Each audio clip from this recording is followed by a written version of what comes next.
देखो, सबसे पहली बात हमारी कमजोरी क्या है? हम परेशान हो जाते हैं।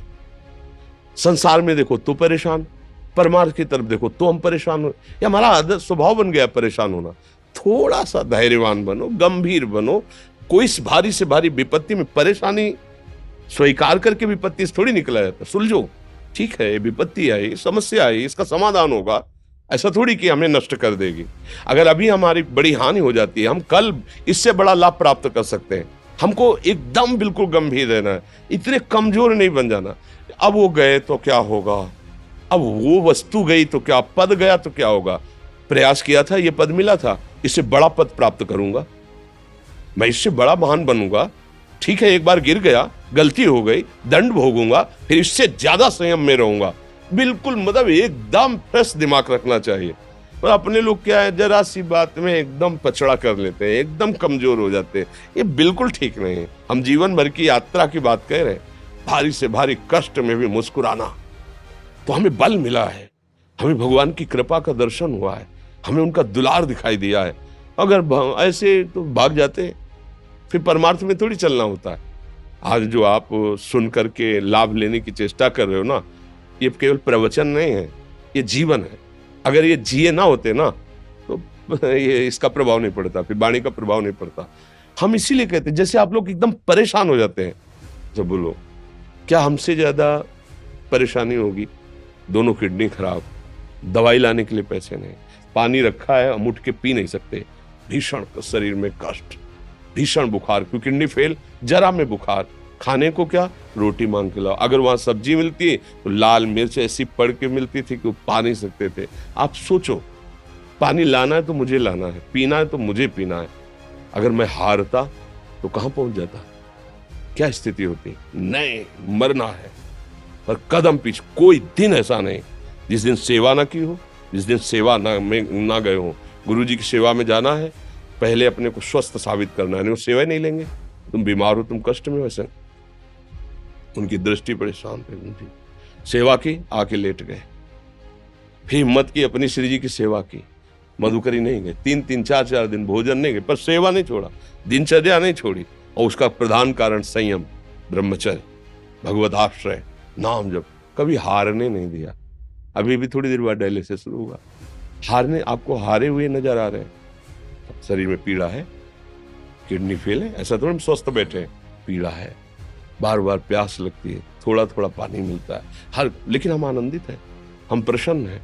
हम लड़ाई में हारे नहीं हैं, ना हारेंगे, हम जीत चुके हैं।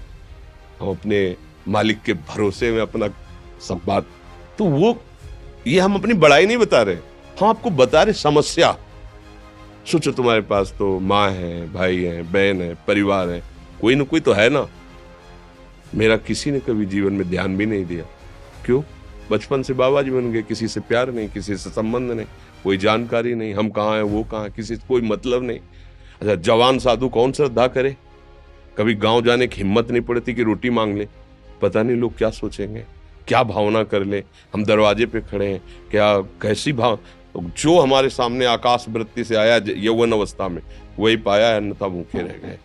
जब हम हर समय अपने को विवेक के द्वारा सावधान रखे तो हम कभी निराश नहीं हुए, कभी उदास नहीं हुए, कभी ऐसा नहीं लगा कि यार हम दुखी, कभी नहीं लगा। उसी का फल है कि उस सुख का संकेत मिल गया जहां दुख की निशानी भी नहीं है। वही उसी के बच्चे हो, हम सब उसी धातु से बने हुए हैं। हम इतना क्यों परेशान हो जाते हैं? हम ये देखते हैं अपने लोग, थोड़ी बात बिगड़ गई परेशान, नहीं बिगड़ी तो बिगड़ जाने की संभावना में परेशान है।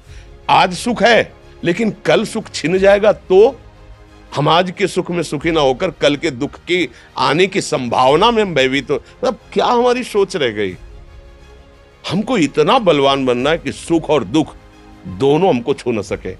भारी से भारी सुख की व्यवस्था है तो अहंकार नहीं, हर्षित होकर किसी का अपमान न करे कि हम धनी, हम पदाधिकारी, अमुक। भारी से भारी दुख आया तो हमें किसी के सहयोग की जरूरत नहीं, हम फिर अपने कदम बढ़ाएंगे, हम फिर जुड़ी हुई अपनी भावनाओं को सजाएंगे। मस्त जीवन, एकदम तुम अविनाशी के बच्चे हो।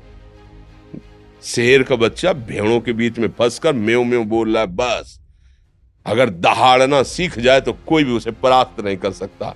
ऐसे भगवद अंश, तू प्रपंच में फंसकर अपने को इतना दीन क्यों देख रहा है? तू ऐसा है कि भगवान के दिव्यास्त्र में भी ताकत नहीं तेरे को मार सके। तू अविनाशी का अविनाशी बच्चा है, विनाशी भोगों को, विनाशी शरीर को मैं मान के इतना भयभीत, इतना दुख ठीक नहीं। ये सबके लिए, केवल एक के लिए नहीं। आप समझो, आप लोग सोचते हैं हम गृहस्थ होकर भला ऐसी स्थिति कैसे। जनक जी सुखदेव जी के गुरु हैं और राजा हैं, महल है, रानियां हैं, नौकर है, चाकर।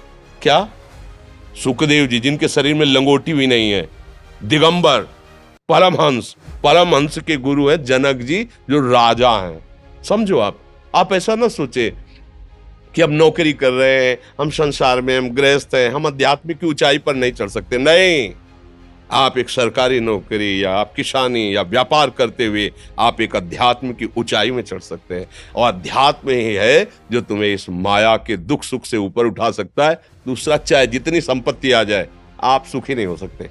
सब देख लो, आंख खोल के देख लो, अध्यात्म ही है जो तुम्हें हर कष्ट सहकर मुस्कुराकर जीने का रास्ता बता देगा कि आप आनंदित हो जाओगे। कुछ नहीं बिगड़ा, अध्यात्म है तो कुछ नहीं बिगड़ा, अध्यात्म नहीं है तो कुछ नहीं बना, कुछ हाथ नहीं लगने वाला।